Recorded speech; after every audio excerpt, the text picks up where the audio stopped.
Noong November 2024, may dalawang magsasaka na natuklaw ng kobra dito sa palayang ito sa Pamplona, Camarines Sur. Ang sabi ng mga taga rito, yung mga magsasaka, magpe-prepare pa lang sila ng lupa. So, nag-hand tractor sila, parang ganito, matataas pa yung mga talahib para makapagtanim na sila. Ang problema, on two separate occasions, November 2024, natuklaw sila ng kobra.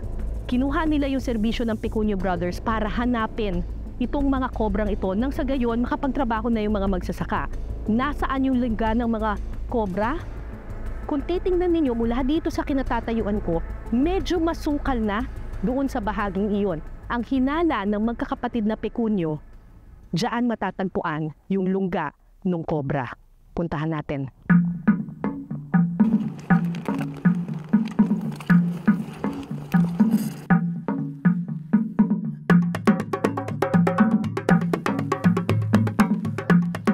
Maya-maya, tumigil kami sa isang lumang kabali. Ano po yung nandito? Yung itlog ng kobra. Ayan. Ay, oo nga. Oh my God, ang dami.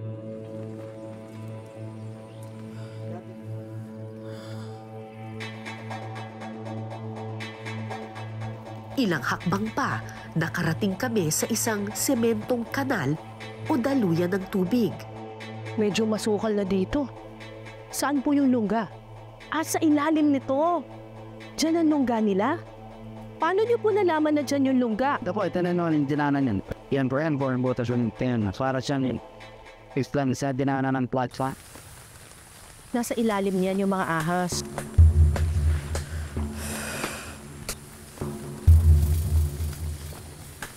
Tapos yung pinakita ng traktor.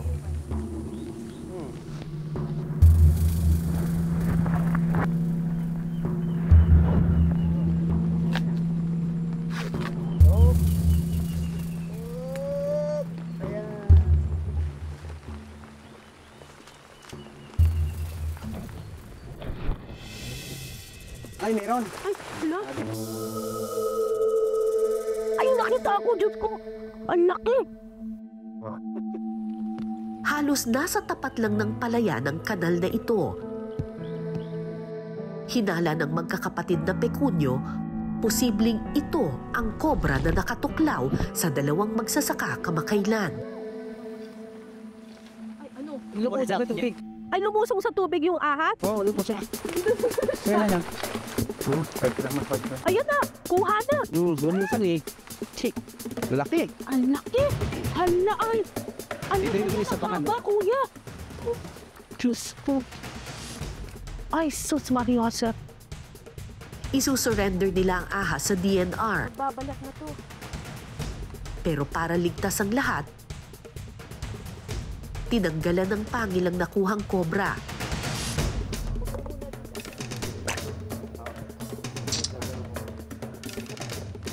Kusa naman daw itong tutubo makalipas ang 2 linggo. Kapag ordinaryong taong nakakuha dyan, baka Ayon kay Kuya Virgilio, ang pagkuha ng kobra sa lugar na ito ay hindi lamang para sa kaligtasan ng mga magsasaka, kundi para din sa kaligtasan ng kobra. Sa isang gilid, may nakita kaming kalat-kalat na balahibo ng ibon. May mga hunter dito Marami pong hunter dito ng ibon. ng ibon. Pag natsempuhan nila ang kobra, Babarilin yan. Di na sila mamamaril ng ibon kasi mas malaki ito. so mas magandang kinuha na natin siya, ilipat sa gubat kung saan mas may chance na mabuhay siya, malayo siya sa tao. Opo. Akala ko tapos na ang aming misyon. Pero nang silipin naming muli ang ilalim ng semento, Ayun siya pa? Opo. Ayun, yung nakita ko. Bumalik. Kuya, banda dito. hindi lang pala isa kundi 2 ang kobra sa ilalim ng bato.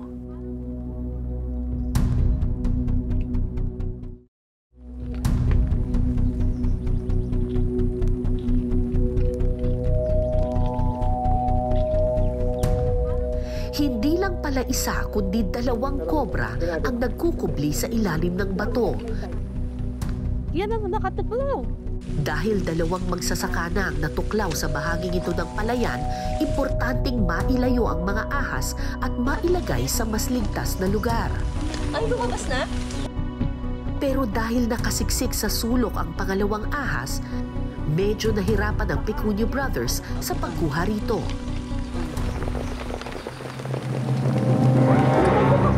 Gaano man kaliit ang butas, tagumpay na nakuha ni Kuya Virgilio ang buntot ng kobra. Kapera akong patayin. Hindi nagpapalit ng balat. Lubhang delikado ang ganitong gawain, kaya huwag na huwag itong susubukang gayahin. Hanggang kailan po kayo manghuhuli ng mga cobra, mga rescue ng mga cobra?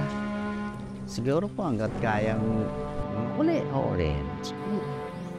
Basta mayroon pa siguro magpa-rescue.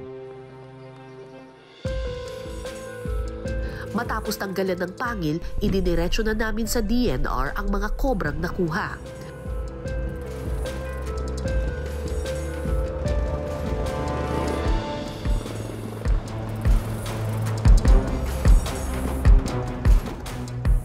Lahat ng nakukuhang ahas ng Picunio Brothers isinusurrender sa DNR. Yung ba yung pinakamahaba? Opo. Yung mahaba.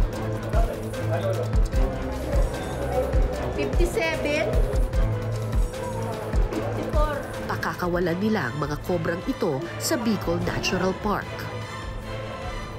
So doon po namin siya sa park na yun kasi kukunti po yung at walang tao po doon na nakatira. Tapos protected ng gobyerno. Protected area po yun. Good. So doon, hindi sila makakatuklaw ng tao, hindi sila papasok sa mga bahay. Yes po. At the same time, hindi rin sila Madidisturb. mai-istorbo. Oo.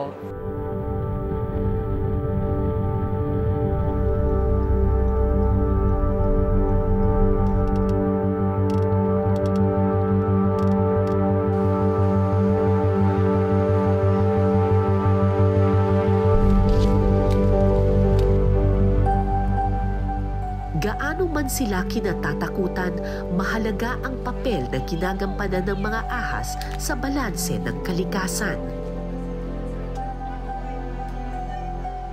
Pag nawala yung Philippine cobra, dadami rin yung daga. Pag dumami yung daga, madadami yung peste.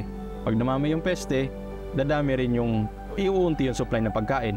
Aminin natin o hindi, may contribution sila sa ecosystem. And whenever a human being interrupt with that ecosystem at naging egocentric na, nawawala, nadidisrupt yung ecological balance.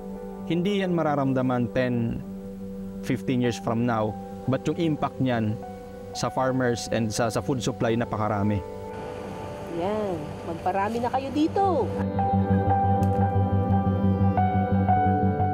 Kapag may makitang ahas sa inyong tahanan, imbis na patayin, mas mainam na itaboy na lang ang ahas o tumawag ng mga eksperto para ito'y sagipin. Marami kayo dyan.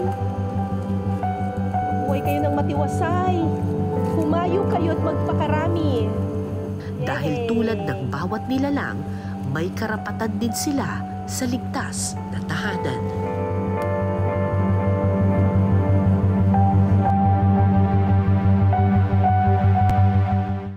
Maraming salamat sa pagtutok ninyo sa Eyewitness, mga kapuso. Anong masasabi ninyo sa dokumentaryong ito? I-comment nyo na yan. Tapos mag-subscribe na rin kayo sa GMA Public Affairs YouTube channel.